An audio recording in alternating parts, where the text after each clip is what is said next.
rong thì mùi ủ nè mơ chọc trên xa đó tại mơ cả lục không ơi và là na chi mau là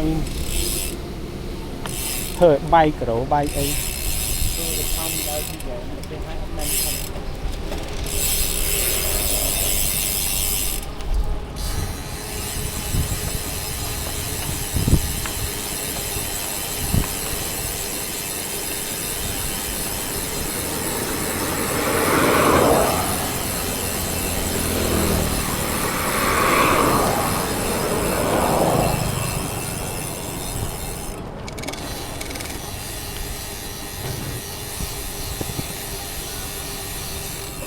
vô đó này là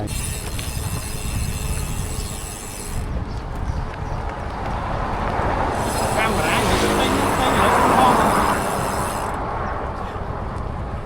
như chăn tét tơ thì chăn ti đi cũng mãi giờ chăn tét ấy tên camera là tơ tét chăn đi người Việt Nam muốn một camera tên nó thật sự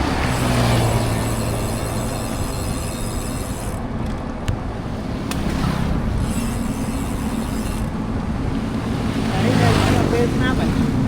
hả đem đã ăn đi snap này đi về đó thứ cá dục lắp màn ngày sao là tin đi thấy sao ban vậy hết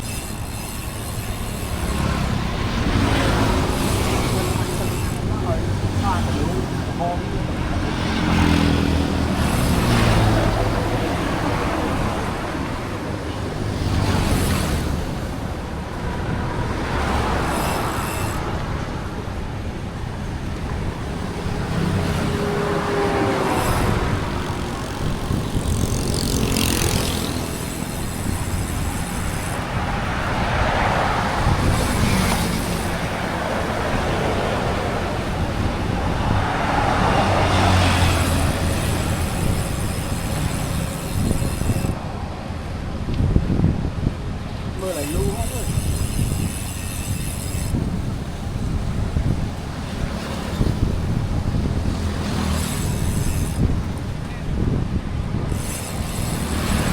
rồi nếu tôi ăn chưa làm cái gì nó cho bị giảm cái tay nó lúc mai mơ hôm nay để về thế mơ